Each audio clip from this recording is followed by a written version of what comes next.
دیدار حق دکھائے گی اے بھائیوں نماز، دیدار حق دکھائے گی اے بھائیوں نماز، جنت تمہیں دلائے گی اے بھائیوں نماز، دیدار حق دکھائے گی اے بھائیوں نماز۔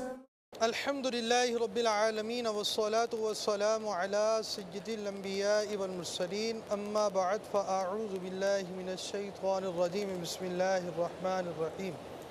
الصلاة والسلام علیک یا رسول اللہ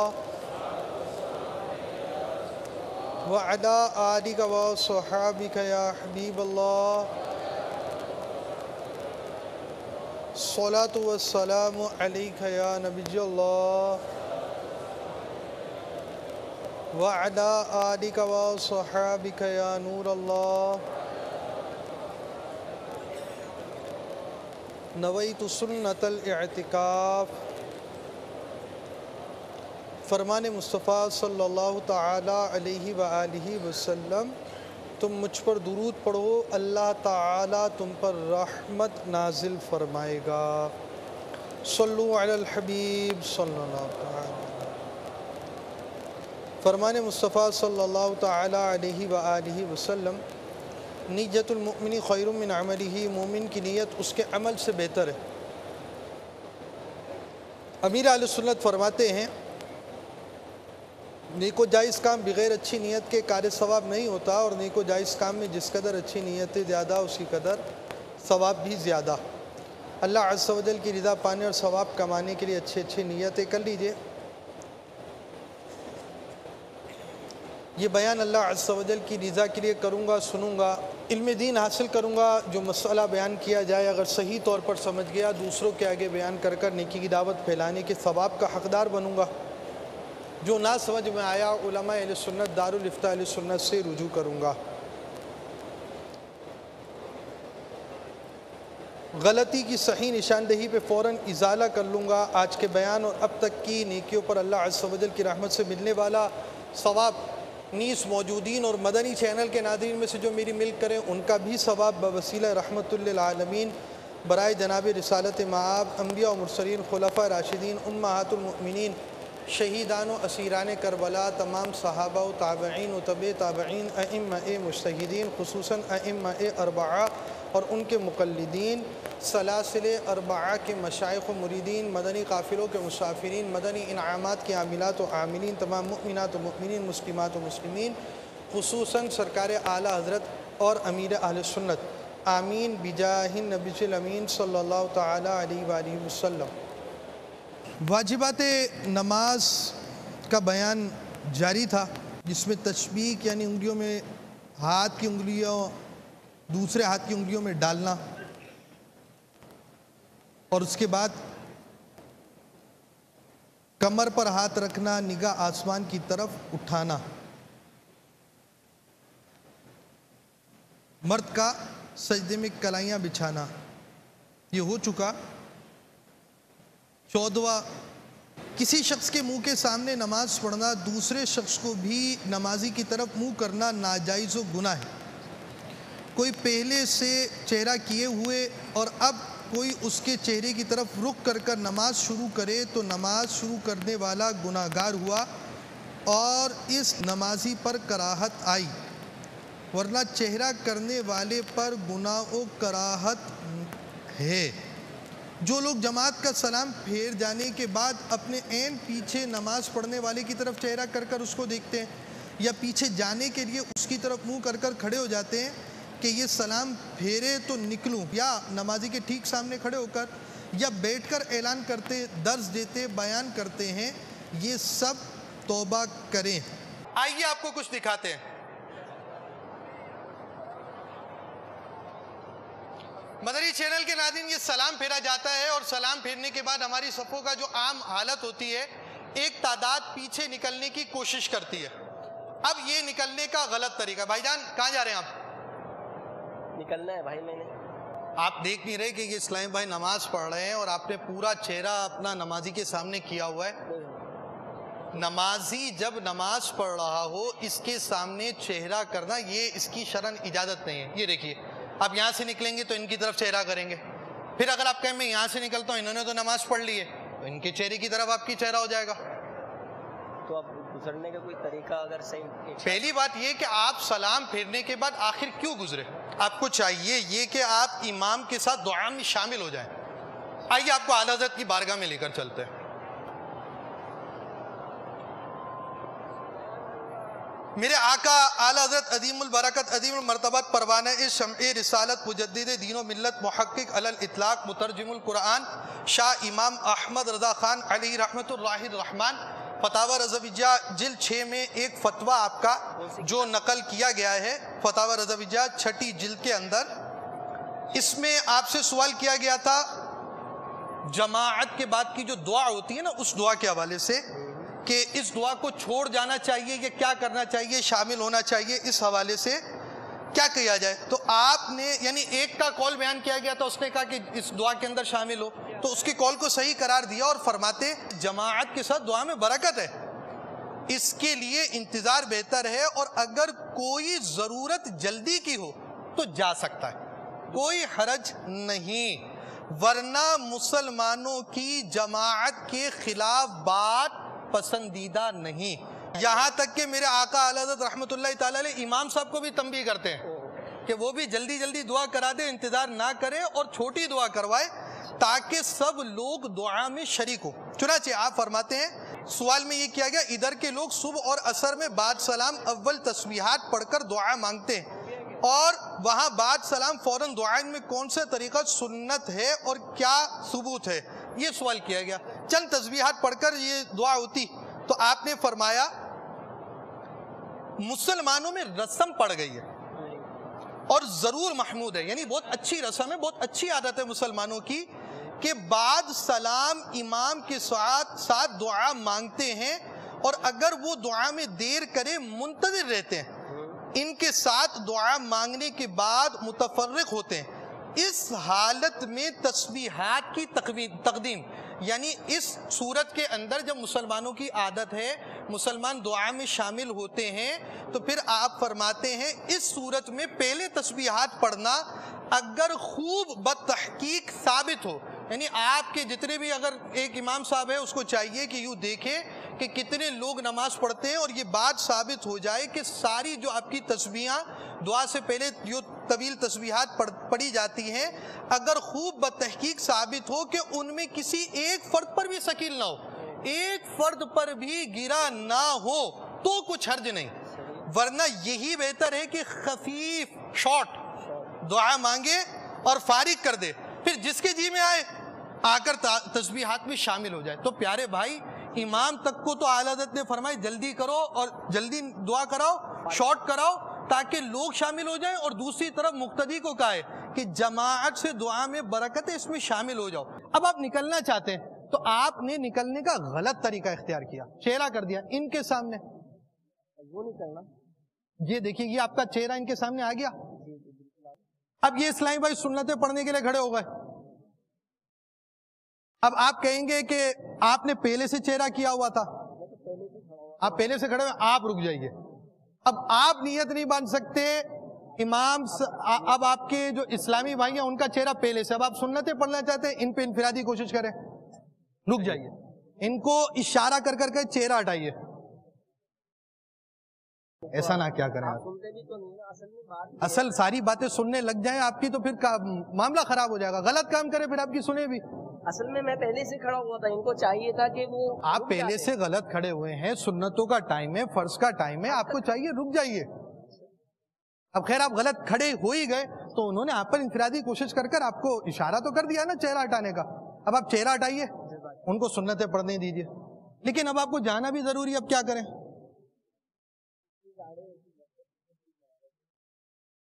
اب آپ چہرے سیدھ میں کیے بغیر یہاں سے گزر کر چلے جائیں, یہ چاروں نماز پڑھ چکے ہیں. اچھا ہاں بالکل بہت اچھا, آپ کی پیٹھ ادھر ہو رہی ہے لیکن کسی ٹکر نہیں مار دیجیے گا یار, ایسا نہ کریے گا. نہیں اب آپ گھوم سکتے, پیچھے کوئی نمازی نہیں ہے. ہاں بالکل آخری سب تک کوئی نمازی نہیں ہے. ہاں بالکل کوئی مسئلہ نہیں، اب آپ جا سکتے ہیں۔ صلو علی الحبیب صلی اللہ تعالی علی محمد۔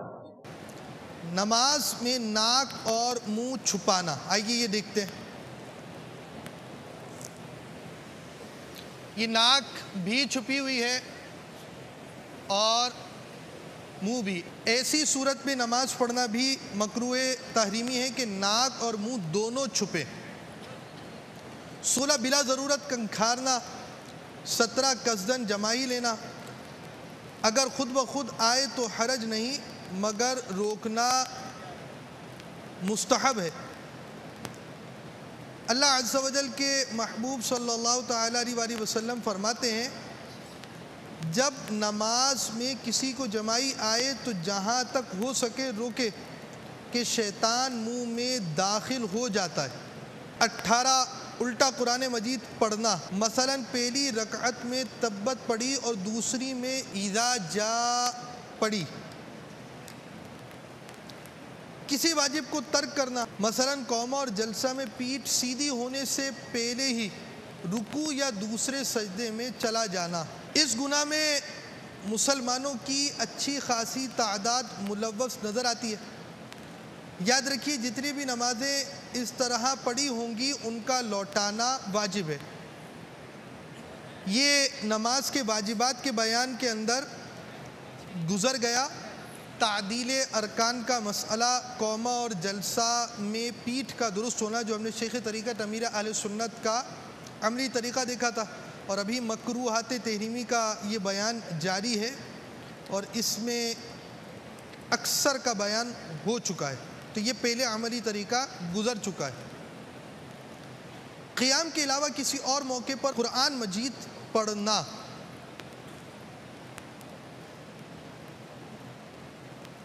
قراءت رکوع میں پہنچ کر ختم کرنا۔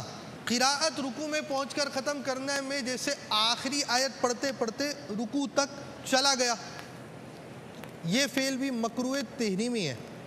امام سے پہلے مقتدی کا رکوع اور سجود وغیرہ میں چلا جانا، اس سے پہلے سر اٹھانا۔ اس کی ایک مثال یہ ہے، جیسے مثال کے طور پر عام طور پر بعض صورتیں سب کو یاد ہوتی ہیں، جیسے آخری 10 صورتیں قرآن مجید فرقان حمید کی۔ اب یہ آیت ختم کی امام نے، اب تکبیر نہیں کہی، یعنی آخری آیت یہ ختم کر چکے، اب انہوں نے تکبیر نہیں کہی ہے، مقتدی کو پتہ ہے کہ اب امام نے رکوع میں جانا ہی ہے، تو اب مقتدی کا امام سے پہلے رکوع میں چلے جانے کی صورت بن جاتی ہے۔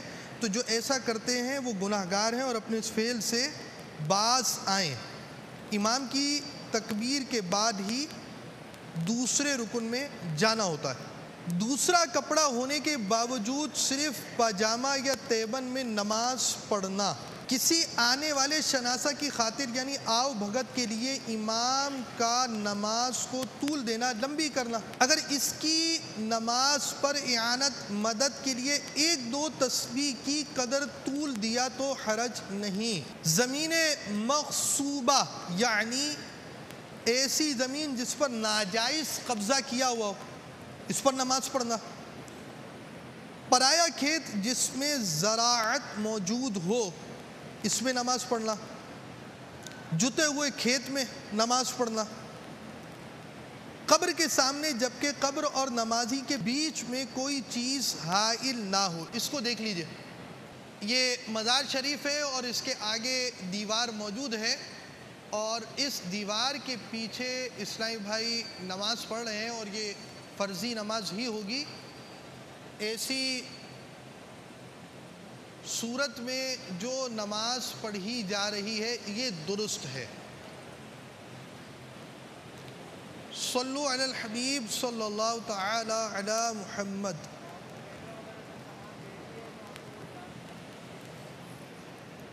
کفار کے عبادت خانوں میں نماز پڑھنا بلکہ ان میں جانا بھی ممنوع ہے۔ کرتے وغیرہ کے بٹن کھلے ہونا جس سے سینہ کھلا رہے مکروہ تحریمی ہے۔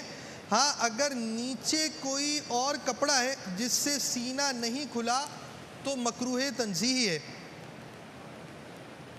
اعلیٰ حضرت رحمۃ اللہ تعالی علیہ ارشاد فرماتے ہیں، فتاوی رضویہ جلد 7 صفحہ 386 اپنے بوتام لگائے کہ سینہ یا شانہ ڈھک گئے، اگرچہ اوپر کا بوتام نہ لگانے سے گلے کے پاس کا خفیف حصہ کھلا رہے تو حرج نہیں۔ ملخصاً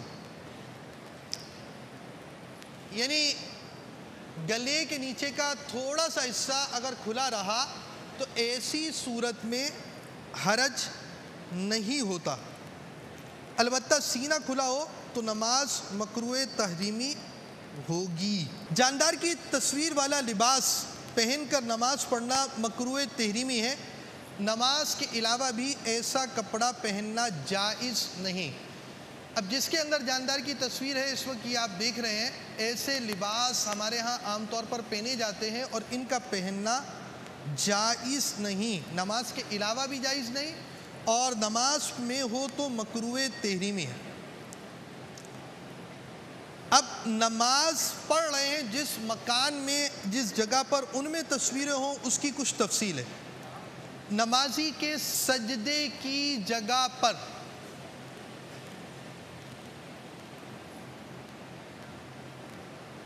یا آگے جاندار کی پورے قد کی تصویریں آویزہ ہونا مکروہ تحریمی ہے۔ اگر تصویر غیر جاندار کی ہے جیسے دریا، پہاڑ وغیرہ تو اس میں کوئی مذائقہ نہیں۔ دکھائیں، سینریز وغیرہ کی بھی عام طور پہ تصاویر ہوتی ہیں۔ اب یہ سینری، پہاڑ، مکان، گرینری آپ کے سبزہ موجود ہو تو ایسی تصویر اگر لٹکی ہوئی اور اس کمرے میں نماز پڑھ رہے ہیں تو اس میں کوئی مذائقہ نہیں۔ اتنی چھوٹی پورے قد کی تصویر جسے زمین پر رکھ کر کھڑے ہو کر دیکھیں تو اعضاء کی تفصیل دکھائی نہ دے، نماز کے لیے باعث کراہت نہیں ہے۔ چہرے کے علاوہ مثلاً ہاتھ، پاؤں، پیٹھ، چہرے کا پچھلا حصہ یا ایسا چہرہ جس کی آنکھیں، ناک، ہونٹ وغیرہ سب اعضاء مٹے ہوئے ہوں، ایسی تصویر میں حرج نہیں۔ اپنے گھروں میں تصاویریں آویزہ مت فرمائیے۔ صلو علی الحبیب صلی اللہ تعالی علی محمد۔ یہ آپ کے نماز کی شرائط، فرائض، مفسدات، نماز توڑنے والی باتیں، نماز کے واجبات، نماز کا سجدہ سہو اور اس کے ساتھ جو نماز کے آج مکروہات تحریمی کا بیان ہوا، یہ اپنے ابتدائی اس کی جو بات مدنی پھول تھے وہ اپنے اختتام کی طرف پہنچے۔ اب ہم آپ کو نماز، مکمل نماز کا عملی طریقہ دکھا رہے ہیں اور شیخ طریقت امیر اہل سنت نے جو نماز کا عملی طریقہ بیان کیا تھا ہم آپ کو وہ دکھانے کے لیے جا رہے ہیں، اور اس میں اسلامی بہنوں کی نماز کا عملی طریقہ بھی ہے۔ اسلامی بہنوں کی نماز کا عملی طریقہ کا مطلب مدنی منی کے ذریعے نماز کا طریقہ دکھایا گیا ہے۔ یہ پورا گلدستہ ہم چلانے کے لیے جا رہے ہیں۔ صلو علی الحبیب صلی اللہ تعالی علی محمد۔ شیخ طریقت امیر اہل سنت کی بارگاہ میں عرض ہے، برائے کرم نماز پڑھنے کا طریقہ ارشاد فرما دیجیے۔ باب وضو، قبلہ رو، اس طرح کھڑے ہوں کہ دونوں پاؤں کے پنجوں میں 4 انگل کا فاصلہ رہے اور دونوں ہاتھ کانوں تک لے جائیے کہ انگوٹھے کان کی لو سے چھو جائیں اور انگلیاں نہ ملی ہوئی ہوں نہ خوب کھلی، بلکہ اپنی حالت پر نارمل رکھیں اور ہتھیلیاں قبلے کی طرف ہوں، نظر سجدے کی جگہ۔ اب جو نماز پڑھنا ہے اس کی نیت، یعنی دل میں اس کا پکا ارادہ کیجئے، ساتھ ہی زبان سے بھی کہہ لیجئے کہ زیادہ اچھا۔ مثلا نیت کی میں نے آج کی ظہر کی 4 رکعت فرض نماز کی، اگر بعد جماعت پڑھ رہے ہیں تو یہ بھی کہہ لیجئے پیچھے اس امام کے۔ اب تکبیر تحریمہ یعنی اللہ اکبر کہتے ہوئے ہاتھ نیچے لائیے اور ناف کے نیچے اس طرح باندھیے کہ سیدھی ہتھیلی کی گدی الٹی ہتھیلی کے سرے پر اور بیچ کی 3 انگلیاں الٹی کلائی کی پیٹھ اور انگوٹھا اور چھنگلیاں یعنی چھوٹی انگلی کلائی کے اغل بغل۔ اب اس طرح ثنا پڑھیے، سبحانک اللہم وبحمدک وتبارک اسمک وتعالی جدک ولا الہ غیرک۔ پھر اعوذ باللہ من الشیطان الرجیم، اس کے بعد بسم اللہ الرحمن الرحیم پڑھیے، اور اب سورۃ الفاتحہ پڑھ لیجئے۔ الحمدللہ رب العالمین الرحمن الرحیم مالک یوم الدین إياك نعبد وإياك نستعين اهدنا الصراط المستقيم صراط الذين أنعمت عليهم غير المغضوب عليهم ولا الضالين۔ سورہ فاتحہ ختم کر کے آمین آہستہ کے لیے، پھر 3 آیات یا ایک بڑی آیت جو 3 چھوٹی آیتوں کے برابر ہو، یا کوئی سورت، مثلا قل هو اللہ شریف پڑھ لیجئے۔ بسم اللہ الرحمن الرحیم قل هو اللہ احد اللہ الصمد لم یلد ولم یولد ولم یکن له کفوا احد۔ اب اللہ اکبر کہتے ہوئے رکوع میں جائیے اور گھٹنوں کو اس طرح ہاتھ سے پکڑیے کہ ہتھیلیاں گھٹنوں پر اور انگلیاں اچھی طرح پھیلی ہوئی ہوں، پیٹھ بچھی ہوئی اور سر پیٹھ کی سیدھ میں ہو، اونچا نیچا نہ ہو، اور نظر قدموں پر۔ کم از کم 3 بار رکوع کی تسبیح پڑھیے، یعنی سبحان ربی العظیم، سبحان ربی العظیم، سبحان ربی العظیم۔ پھر تسمیع کہیے، یعنی سمیع اللہ لمن حمدہ کہتے ہوئے بالکل سیدھے کھڑے ہو جائیے۔ اس طرح کھڑے ہونے کو قوما کہتے ہیں۔ اگر آپ منفرد ہیں یعنی اکیلے نماز پڑھ رہے ہیں تو اس کے بعد کہیے اللہم ربنا ولک الحمد، پھر اللہ اکبر کہتے ہوئے اس طرح سجدے میں جائیے کہ پہلے گھٹنے زمین پر رکھیے، پھر دونوں ہاتھوں کے بیچ میں اس طرح سر رکھیے کہ پہلے ناک پھر پیشانی، اور یہ خاص خیال رکھیے کہ ناک کی نوک نہیں بلکہ ناک کی ہڈی لگے اور پیشانی زمین پر جم جائے، نظر ناک پر رہے، بازوؤں کو کروٹوں سے، پیٹ کو رانوں سے اور رانوں کو پنڈلیوں سے جدا رکھیے۔ ہاں اگر با جماعت نماز پڑھتے ہوئے صف میں ہو تو بازو کروٹوں سے لگا رکھیے، اور دونوں پاؤں کی 10 انگلیوں کا رخ اس طرح قبلے کی طرف رہے کہ 10 انگلیوں کے پیٹ یعنی انگلیوں کے تلووں کے ابھرے ہوئے حصے زمین پر لگے رہیں، ہتھیلیاں بچھی رہیں اور انگلیاں قبلہ رو رہیں، مگر کلائیاں زمین سے لگی ہوئی مت رکھیے۔ اور اب کم از کم 3 بار سجدے کی تسبیح، یعنی سبحان ربی الاعلی، سبحان ربی الاعلی، سبحان ربی الاعلی کہیے۔ پھر سر اس طرح اٹھائیے کہ پہلے پیشانی، پھر ناک، پھر ہاتھ اٹھیں، پھر سیدھا قدم کھڑا کر کے اس کی انگلیاں قبلہ رخ کر دیجئے اور الٹا قدم بچھا کر اس پر خوب سیدھے بیٹھ جائیے، اور ہتھیلیاں بچھا کر رانوں پر گھٹنوں کے پاس رکھیے کہ دونوں ہاتھوں کی انگلیاں قبلے کی جانب اور انگلیوں کے سرے گھٹنوں کے پاس ہوں۔ دونوں سجدوں کے درمیان بیٹھنے کو جلسہ کہتے ہیں۔ پھر کم از کم 1 بار سبحان اللہ کہنے کی مقدار ٹھہریے۔ اس وقفے میں اللہم اغفر لی کہہ لینا سنت ہے۔ پھر اللہ اکبر کہتے ہوئے پہلے سجدے ہی کی طرح دوسرا سجدہ کیجئے۔ اب اسی طرح پہلے سر اٹھائیے، پھر ہاتھوں کو گھٹنوں پر رکھ کر پنجوں کے بل کھڑے ہو جائیے۔ اٹھتے وقت بغیر مجبوری زمین پر ہاتھ سے ٹیک مت لگائیے۔ یہ آپ کی 1 رکعت پوری ہوئی۔ اب دوسری رکعت میں بسم اللہ الرحمن الرحیم پڑھ کر پہلے ہی کی طرح سورۃ الفاتحہ اور سورہ پڑھیے، اور پہلے ہی کی طرح رکوع اور سجدے کیجئے۔ دوسرے سجدے سے سر اٹھانے کے بعد سیدھا قدم کھڑا کر کے الٹا قدم بچھا کر بیٹھ جائیے۔ 2 رکعت کے دوسرے سجدے کے بعد بیٹھنا قاعدہ کہلاتا ہے۔ اب قاعدے میں تشہد پڑھیے۔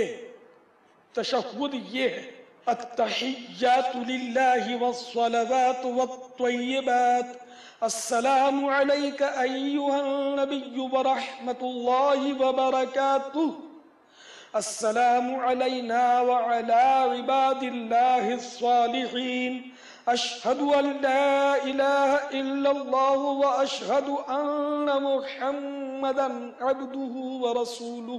جب تشہد میں لفظ لا کے قریب پہنچے تو سیدھے ہاتھ کی بیچ کی انگلی اور انگوٹھے کا حلقہ بنا لیجئے، اور چنگلیاں یعنی چھوٹی انگلی اور بنسر یعنی اس کے برابر والی انگلی کو ہتھیلی سے ملا دیجئے، اور اشہد ال کے فوراً بعد لفظ لا کہتے ہی کلیمے کی انگلی اٹھائیے، مگر اس کو ادھر ادھر مت ہلائیے، یوں یوں کرنا یہ وغیرہ نہ ہو، بلکہ بالکل یعنی کہ نارمل رکھیے، اور لفظ الا پر گرا دیجئے اور فوراً سب انگلیاں سیدھی کر لیجئے۔ اب اگر 2 سے زیادہ رکعتیں پڑھنی ہیں تو اللہ اکبر کہتے ہوئے کھڑے ہو جائیے۔ اگر فرض نماز پڑھ رہے ہیں تو تیسری اور چوتھی رکعت کے قیام میں بسم اللہ الرحمن الرحیم اور الحمد شریف پڑھیے، سورت ملانے کی ضرورت نہیں، باقی افعال اسی طرح بجا لائیے، اور اگر سنت و نفل ہو تو سورہ فاتحہ کے بعد سورت بھی ملائیے۔ ہاں اگر امام کے پیچھے نماز پڑھ رہے ہیں تو کسی بھی رکعت کے قیام میں قراءت نہ کیجیے، خاموش کھڑے رہیے، پھر 4 رکعتیں پوری کر کے قعدہ اخیرہ میں تشہد کے بعد درود ابراہیم علیہ السلام پڑھیے۔ درود ابراہیم یہ ہے: اللہم صلی علی محمد وعلی آل محمد کما صلیت علی ابراہیم وعلی آل ابراہیم انکا حمید مجید، اللہم بارک علی محمد وعلی آل محمد کما بارکت علی ابراہیم وعلی آل ابراہیم انکا حمید مجید۔ پھر کوئی سی دعائے معصورہ پڑھیے۔ قرآن و حدیث میں جو دعائیں وارد ہوئی اس کو دعائے معصورہ کہتے ہیں۔ مثلا یہ قرآنی دعا پڑھ لیجئے، اس میں اللہم کا اضافہ ہے، قرآن پاک میں لفظ اللہم نہیں ہے۔ اللہم ربنا آتنا فی الدنیا حسنۃ وفی الآخرۃ حسنۃ وقنا عذاب النار۔ پھر نماز ختم کرنے کے لیے پہلے سیدھے کندھے کی طرف منہ کر کے السلام علیکم ورحمت اللہ کہیے، اور اسی طرح الٹے کندھے کی طرف۔ اب نماز ختم ہوئی۔ یہ نماز کا طریقہ جو بیان کیا گیا وہ اکیلے مرد کی نماز کا ہے اور حنفی مذہب کے مطابق ہے۔ واللہ تعالی اعلم ورسولہ اعلم، عز و جل و صلی اللہ تعالی علیہ وآلہ وسلم۔ شیخ طریقت امیر اہل سنت کی بارگاہ میں عرض ہے، کیا اسلامی بہنوں اور اسلامی بھائیوں کی نماز میں کچھ فرق ہے؟ حنفی اسلامی بہنیں، توجہ فرمائے کہ ان کا چند جگہ پر مردوں سے فرق ہے۔ اسلامی بہنیں تکبیر تحریمہ کے وقت ہاتھ کندھوں تک اٹھائیں اور چادر سے باہر نہ نکالیں۔ قیام میں الٹی ہتھیلی سینے پر چھاتی کے نیچے رکھ کر اس کے اوپر سیدھی ہتھیلی رکھیں۔ رکوع میں تھوڑا جھکیں، یعنی اتنا کہ گھٹنوں پر ہاتھ رکھ دیں، زور نہ دیں، اور گھٹنوں کو نہ پکڑیں، اور انگلیاں ملی ہوئی اور پاؤں جھکے ہوئے رکھیں۔ مردوں کی طرح خوب سیدھے نہ کریں، سجدہ سمٹ کر کریں، یعنی بازو کروٹوں سے، پیٹ ران سے، اور ران پنڈلیوں سے، اور پنڈلیاں زمین سے ملا دیں، اور دونوں پاؤں پیچھے نکال دیں، اور قاعدے میں دونوں پاؤں سیدھی طرف نکال دیں، اور الٹی سرین پر بیٹھیں، اور سیدھا ہاتھ سیدھی ران کے بیچ میں اور الٹا ہاتھ الٹی ران کے بیچ میں رکھیں۔ باقی سب طریقہ اسی طرح ہے جو مردوں کا طریقہ آپ نے سنا۔ اسلامی بہنیں نماز کا تفصیلی طریقہ اور دیگر وضو غسل وغیرہ کے احکام جاننے کے لیے مکتبۃ المدینہ کی شائع کردہ کتاب اسلامی بہنوں کی نماز حنفی کا مطالعہ فرمائیں۔ صلو علی الحبیب صلی اللہ تعالی علی محمد۔ میٹھے میٹھے اسلامی بھائی مدنی چینل کے ناظرین، آپ نے نماز کے حوالے سے نماز کی شرائط، فرائض، نماز توڑنے والی باتیں یعنی نماز کے مفسدات، نماز کے واجبات، سجدہ سہو، نماز کے مکروہات تحریمی کا بیان تو سنا، مگر نماز کی سنتیں، نماز کے مستحبات وغیرہ کا بیان ہم نہیں کر پائے۔ اس کے لیے شیخ طریقت امیر اہل سنت کی کتاب نماز کے احکام دعوت اسلامی کے اشاعتی ادارے مکتبۃ المدینہ سے طلب کیجئے۔ www.amirahlesunnat.net سے بھی آپ اس کتاب کو ڈاؤن لوڈ کر سکتے ہیں۔ صلو علی الحبیب صلی اللہ تعالی علی محمد۔ دیدار حق دکھائے گی اے بھائیوں نماز، دیدار حق دکھائے گی اے بھائیوں نماز، جنت تمہیں دلائے گی اے بھائیوں نماز، دیدار حق دکھائے گی اے بھائیوں نماز۔